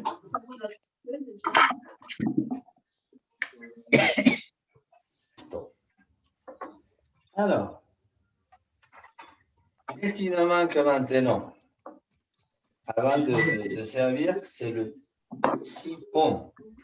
Le citron, alors ce que j'avais dit, hein, avec quoi on commence? Avec le sel, n'est-ce pas? Après, on finit avec le citron. Donc, comme j'avais montré déjà à un moment donné le citron, juste pour la démonstration, moi j'avais déjà un petit peu de jeu, il n'y a pas de problème. Mais je vais montrer pour le ceviche. Alors, on prend le non, regarde. Juste un tiers de citron qu'on va couper. Tout le monde il me voit, regarde. Pas dans la moitié dans ce cas-là. Hein. Regarde. Vous voyez là? Regarde. Juste un petit morceau. Et voilà, on va faire la même chose qu'on a fait pour le pisco, mais dans ce cas-là, ce n'est pas dans la moitié. Et c'est encore plus important parce que l'acidité du citron, il faut calculer bien. Il ne faut pas qu'il rentre l'acidité de la peau. C'est pour ça. Donc, je vais faire doucement, un seul fois. Il ne faut pas insister, comme ça, l'acidité de la peau ne va pas rentrer. Ça va? Encore une, on va faire comme ça. Regardez, hein. Un côté, juste un petit morceau. Voilà. Ich weiß nicht, wie viel er braucht. Ich brauche mal eine Wanne, weil die Zwiebel hat die Zwiebeln sind noch da. Hat er noch Mais, Salat. Voilà. Donc, pareil pour le citron, on va utiliser la dose que j'avais, voilà, si vous voulez, les 60 millilitres, si vous voulez. Voilà. Voilà, pour calculer, si vous voulez, juste en fond. Avant de mettre, pardon, on va retirer, bientôt on va finir. Donc, on va retirer ce qu'on avait mis avant, comme les gingembre, le céleri, on va retirer. Avant de mettre le citron. Hein? Vous voyez? On va retirer. Et regarde comment il reste juste les couleurs vertes, les couleurs rouges. Et voilà. Alors, le citron, on le met en dernier parce que c'est celle qui va en fait, assaisonner le Oui. plat. Il va pas cuire, vous savez, il va donner cette espèce de puissance un petit peu. Et alors, il faut mettre en dernier. Voilà. Et après, il y a l'oignon qu'on va le mettre aussi. Voilà. Alors, avant qu'on mette ça, parce qu'il faut servir, on va faire notre accompagnement. Alors, on va préparer le plat parce qu'après qu'on va mettre le citron, on va servir tout de suite. Regarde, je mets 2 petites feuilles de laitue. Mais non, regarde. Et ça, c'est optionnel. Hein, si vous voulez mettre un non, c'est pas de problème. Alors, après, on va mettre le maïs de la vallée sacrée pour ceux qui sont de Pérou. En fait, ces grands maïs qu'il y a dans la vallée sacrée. Regarde. Donc, je vais couper des rondelles. En rondelles. Du vrai maïs. Voilà. Du cru. Bah oui. Regardez. Attendez. Je vais préparer mon assiette. Qu'est-ce qui manque? Là. Qu'est-ce que c'est ça? La patate douce. Et la patate douce, si vous l'aimez, vous le mettez, sinon non. Ce qui donne la patate douce, c'est un peu de sucre. Donc, le mélange entre le sel et le sucre, c'est bien. C'est pour ça qu'ils mettent la patate douce. Edgar, j'ai une question. Oui. Oui, le céleri, j'ai tout préparé, tout frais, moi, donc j'ai peut-être un peu de retard. Le céleri, il a déjà été mis dedans? Oui, il faut le mettre en fait dedans, juste écraser et le mélanger avec la viande. Après, vous pouvez le retirer. Si vous donnez les Comment on retire le gingembre? Comment on retire le gingembre? Les gingembre, le céleri, les deux, on retire. Regarde. Ok, merci. Merci. Ce sera encore dedans. Et la patate, elle n'est pas épluchée. Regarde, la patate douce, je fais des petits rondelles avec laquelle je vais décorer encore notre assiette. La patate douce, moi, je les ai fait en cubes. Regarde, hein. Après, on verra comment ça va. Assiette. Voilà. Alors, qui sont prêts pour faire le dernier pas? Bon, il est peut-être cuit, le maïs. Il a chaud. Le maïs.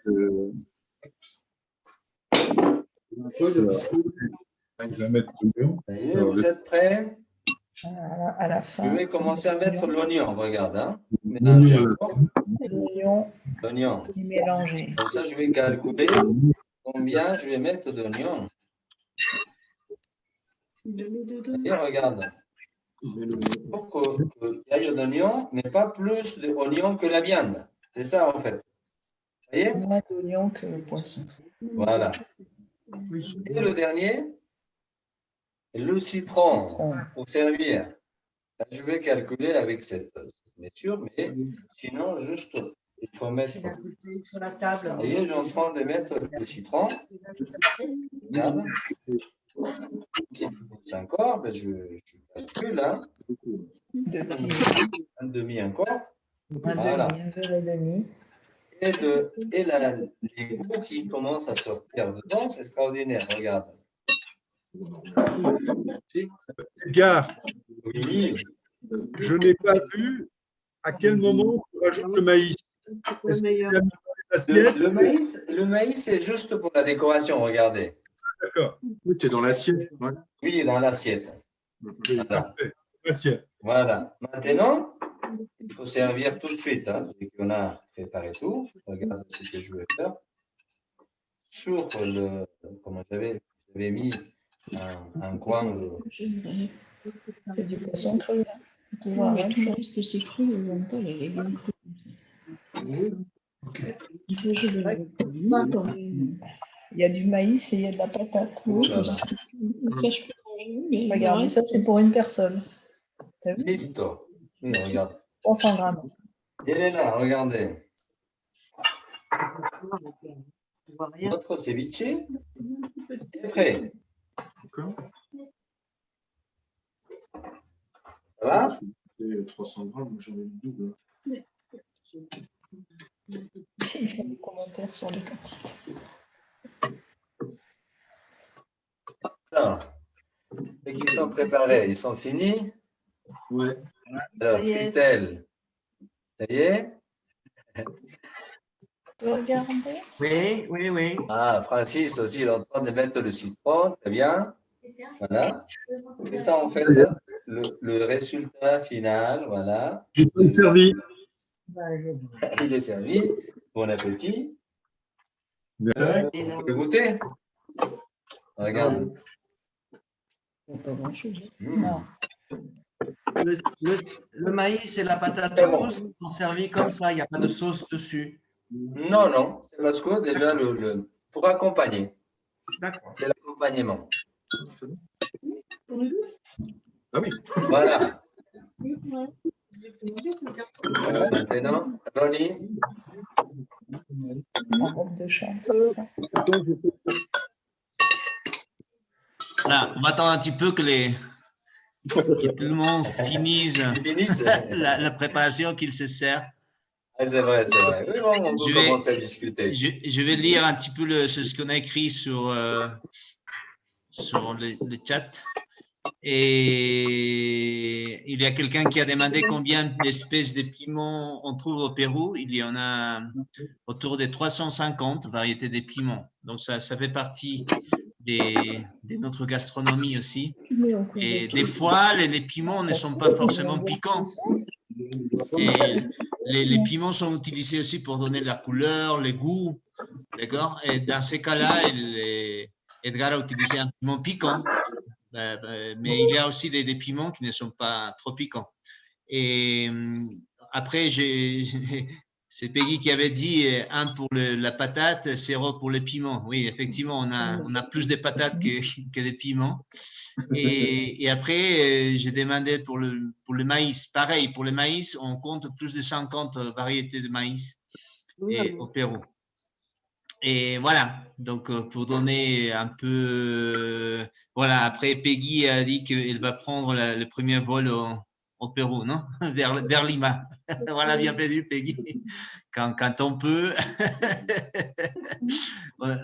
Ça donne envie, hein? Ça donne envie. Alors, pour finir, simplement pour vous dire qu'il y a 2 boissons qu'on utilise souvent pour accompagner les ceviches pour ceux qui l'ont préparé.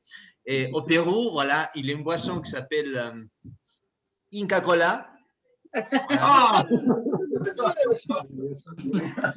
Certains l'ont goûté déjà, j'imagine. C'est une boisson très sucrée, non?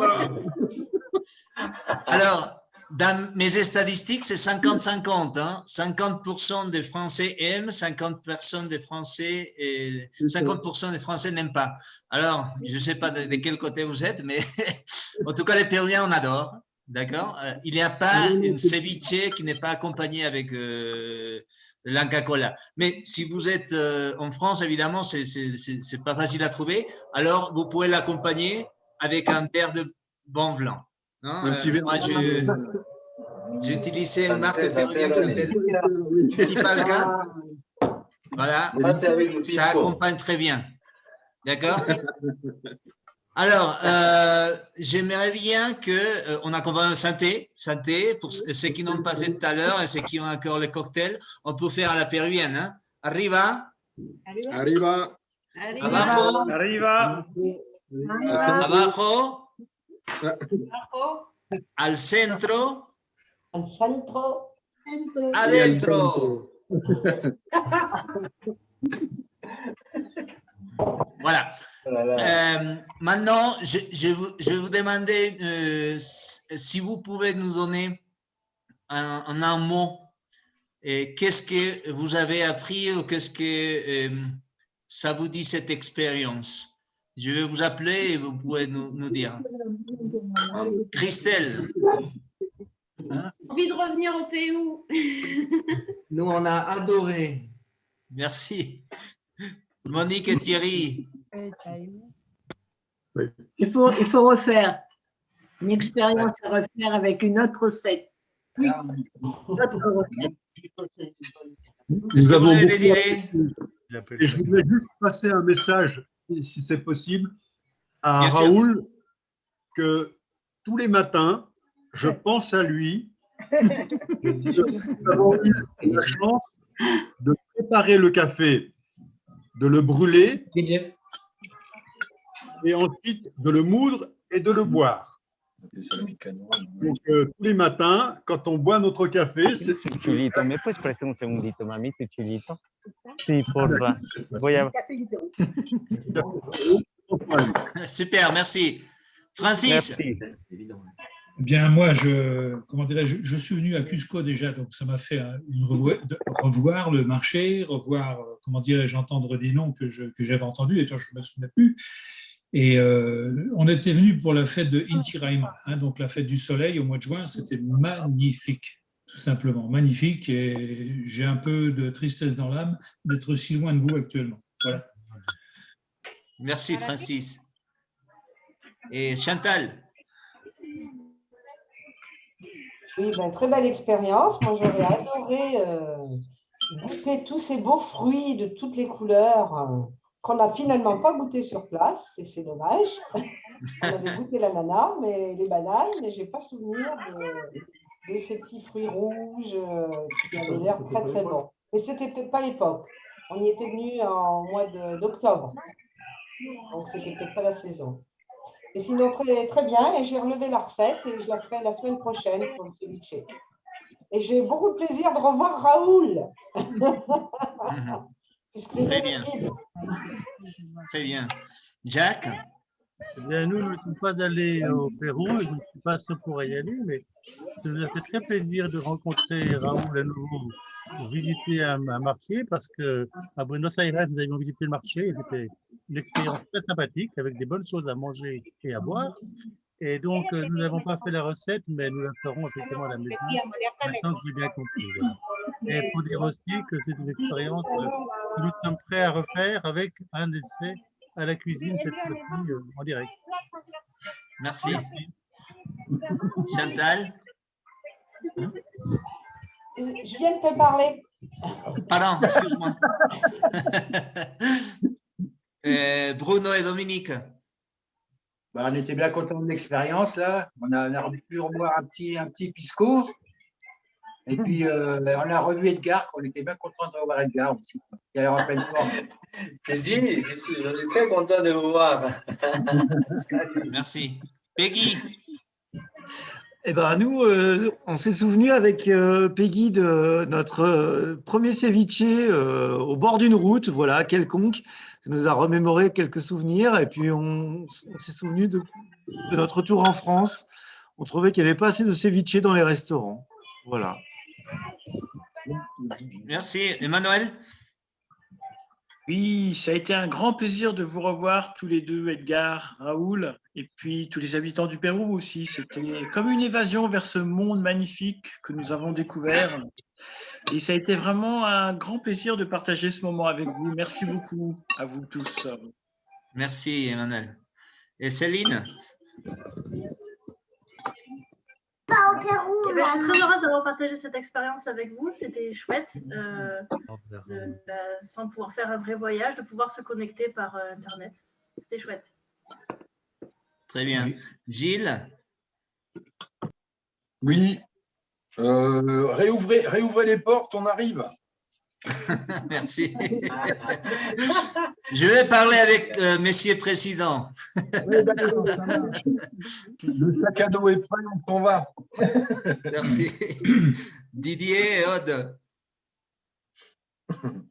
Oui, on a passé un très bon moment. On a fait une recette bourguignonne, parce qu'on n'avait pas tous les ingrédients. On avait les enfants de l'EHPAD, donc c'était un peu compliqué. Par contre, on va déguster, ça va nous rappeler des bons souvenirs. Et puis, j'aimerais bien savoir si c'est possible qu'on nous envoie des cartons de chicha. Parce qu'on se rappelle du goût, mais on aimerait bien en reboire. Avant d'aller en boire sur place. Ah oui. Et de la mounia, vous pouvez envoyer de la mounia? Ah, la mounia, ouais. La mounia, ah oui. Ça serait bien. Hein. Et le sel rose. Sel rose, oui. On va essayer. Un grand merci. Hein. À vous. Alors, avant que vous partiez, donnez-nous 3-4 minutes à peine. On aimerait bien partager un petit vidéo, non, pour mémoriser un petit peu ce qu'on fait avec Terre des Andes. Et merci. Et après, on reviendra pour dire au revoir. Ça marche. On va se voir. Ah, c'est quoi, c'est la vidéo? Est-ce que vous voyez? Oui. Oui. Oui. Vas-y, tu peux démarrer. C'est bon.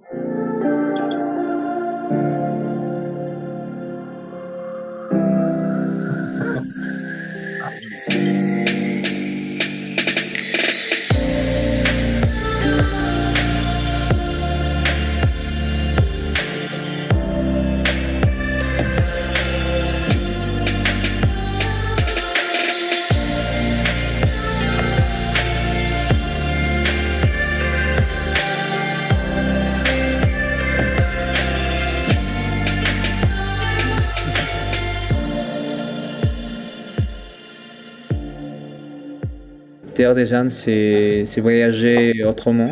On veut intégrer les touristes dans le pays, qu'on puisse faire des projets ensemble avec les locaux et qu'il y ait des projets qui peuvent durer dans le temps. Je pense qu'un des circuits plus symboliques de Terre des Andes, c'est un circuit qu'on appelle chez nos amis. Quand on fait des rencontres avec la population des différentes communautés, il doit y avoir différentes activités en fonction de la spécialité de chaque communauté.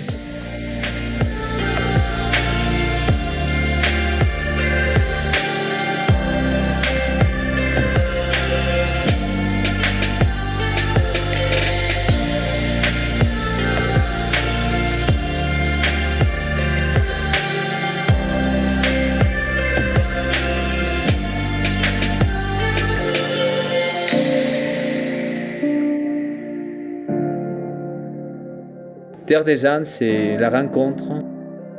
Terre des Andes, c'est une expérience conviviale. Terre des Andes, c'est une expérience unique.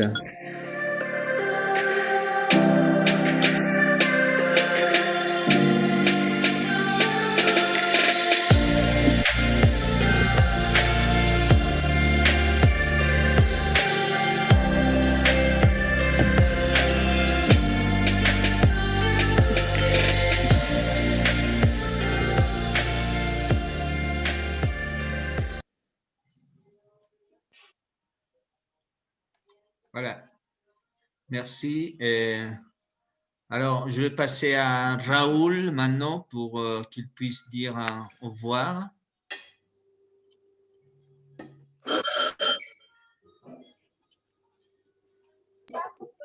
Ah, voilà.